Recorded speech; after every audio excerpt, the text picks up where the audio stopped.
You think it's just lust, anger, laziness, pride. But what if the real reason you keep falling into temptation is because you never truly hated your sin in the first place? You tolerated it, excused it, called it a struggle instead of rebellion, a phase instead of bondage, a weakness instead of war. Temptation doesn't own you because it's powerful. It owns you because deep down, you still make space for it. You haven't starved it. You've been secretly feeding it while praying for deliverance. You pray for strength, but flirt with darkness, claiming you are under grace while walking straight back into chains Jesus already broke. That's the lie, thinking grace means permission when it was always meant to empower you to overcome. Titus 2:11-12. You say you fell, but you planned it.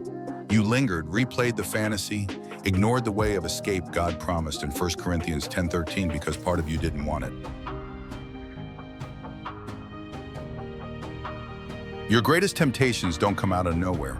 They grow in the shadows of compromise, built from the small choices you thought didn't matter. You scroll past purity, joke about holiness, minimize conviction, then wonder why your spirit feels weak, dry, ashamed. Sin is not just bad behavior, it's a thief, a murderer, a liar, and every time you let it in, it steals peace, kills confidence, and buries purpose. Satan doesn't need to destroy you overnight. He just needs to distract you daily until you no longer recognize the difference between what's holy and what's hyped. You might think you're fighting temptation, but if you haven't changed your environment, your input, your friends, your music, your patterns, then you're not in a battle, you're in a cycle. A cycle that looks spiritual on the outside, but is spiritually dead on the inside. Revelation 3:1, kind of dead. Because it's possible to go to church and still be chained, sing worship and still be weak, read the Bible and still live in defeat. Not because the word lacks power, but because you refuse to let it pierce your comfort zone. Hebrews 4:12. You keep asking God to take away the desire, but you're not willing to burn the bridge. You want freedom but refuse to walk out of Egypt. Just like Lot's wife, you're halfway out but still looking back. You will never be free from what you secretly admire. That sin you're managing is managing you. You can't ask God for deliverance while keeping your demons on a leash. It doesn't work like that. You've got to get violent with the things that violate your soul. Matthew 11:12 says the kingdom is taken by force, not by feelings. You call it a thorn, but it's actually a knife you're holding to your own throat.